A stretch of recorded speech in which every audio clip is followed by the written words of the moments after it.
Hi friends, video నచ్చితే like చేయండి. ఇక జానకి, నువ్వేం చెప్పినా చేస్తానమ్మా, మీ పెదనాన్న మీద పెట్టిన కేసు వెంటనే వెనక్కి తీసుకోమ్మా అని బ్రతిమాలుతూ ఉండగా, అయితే నేను చెప్పింది చేస్తావా అని చారు అడుగుతూ ఉంటుంది.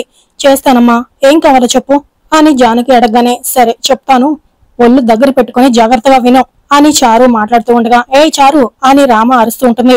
షో ఏంటి చెప్పొద్దా అని చారు గట్టిగా అరుస్తూ ఉండగా, రామా నువ్వు ఆగు అని చెప్పేసి అంటూ, చారు నువ్వు చెప్పమ్మా అని జానకి అడగగానే, ఆ దిక్కుమాల లాజను నా దిక్కు చూడని నా మొగుడిని పెద్ద దిక్కై వాళ్ళని కలిపే ప్రయత్నం చేసినందుకు నువ్వు మీ ఆయన్ని నా దగ్గరికి తీసుకొచ్చి క్షమాపణలు చెప్పిస్తానని ఒట్టేసి మాటిస్తే, ఇదిగో ఇప్పుడే ఈ రోజే స్టేషన్ కి ఫోన్ చేసి నేను కేసు వాపస్ తీసుకుంటాను అని చారు అడుగుతూ ఉండగా, వెంటనే రామ చాలా కోపంగా, ఏం వాగావే అని మీదకి వెళ్ళబోతూ ఉండగా, రామ వద్దు రామ ఆగు అని జానకి అడ్డుకుంటూ ఉండగా, వదులమ్మా దీని పళ్ళు రాలగొడతాను అని రామ అరుస్తూ ఉండగా, ఏది రాలగొట్టు చూద్దాం అని గౌరీ అడుగుతుండగా, నోరు మోయిండే, మా నాన్న కాలి గొట్టి కూడా సరితొగ్గవే నువ్వు, నిన్ను ఆయన వచ్చి క్షమాపణ అడగలా అని రామ అడుగుతుండగా, ఇదిగో అమ్మాయి మర్యాదగా మాట్లాడో అని చలపతి అంటుంటే, ఏంటి మర్యాద, అది మీ బిడ్డకు కూడా లేదు, మీరు కూడా నేర్పలేదు కాబట్టి అది మీకు కూడా దక్కదు.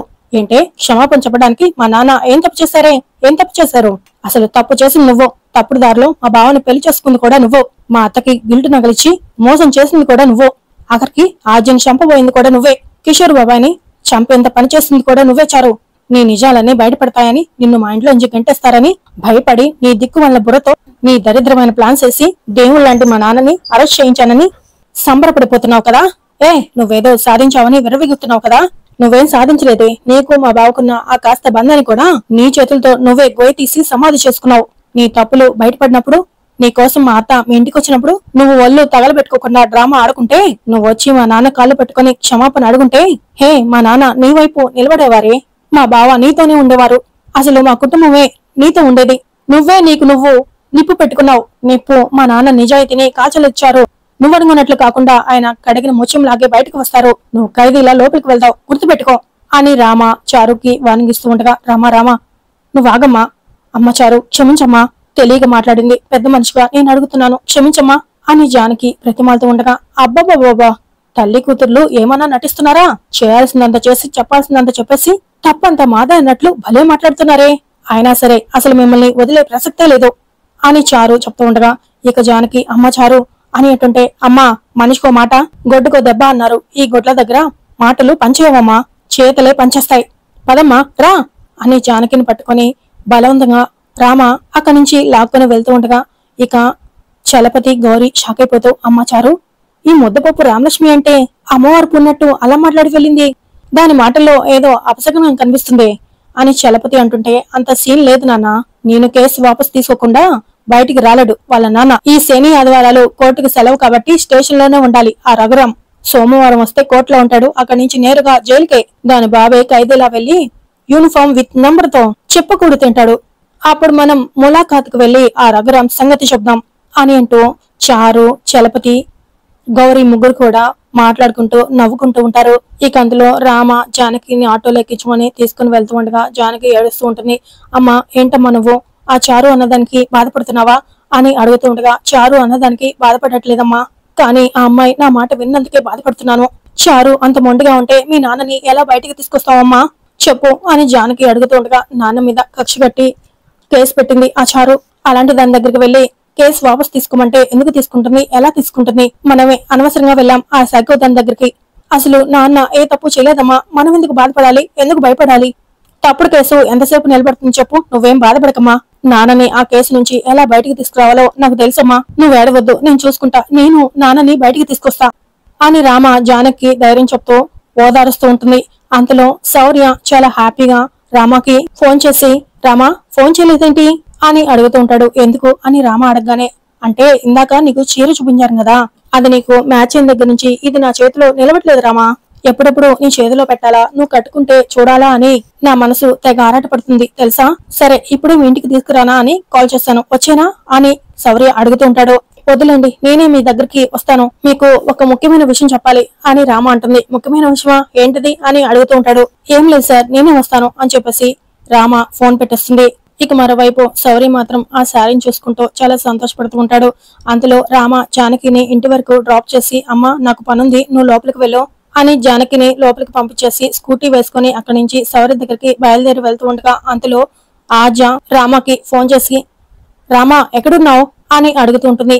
నేను సౌర్య సార్ దగ్గరికి వెళ్తున్నాను అని చెప్పగానే ముందు నువ్వు అర్జెంటుగా గాంధీ సెంటర్ దగ్గరికి వచ్చాయి అని చెప్పగానే గాంధీ సెంటర్ దగ్గరకా ఎందుకు అని రామ అడగగానే పెదనాన్ని బయటికి తీసుకురావడానికి లాయర్ ని కలుద్దాం.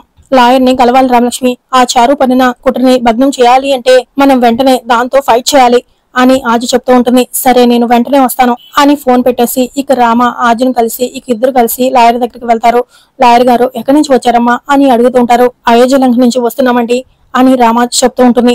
అయోధ్య లంక నుంచా? మీ ఇద్దరు కాలేజ్ అమ్మాయిలా ఉన్నారు, ఏదైనా డౌట్స్ గురించి వచ్చారా అని అడుగుతూ ఉండగా కాదండి మా ఇంట్లో వచ్చిన సమస్య గురించి మీ దగ్గరకు వచ్చాం అని ఆజు చెప్తూ ఉండగా మీ ఇంట్లో సమస్యలా?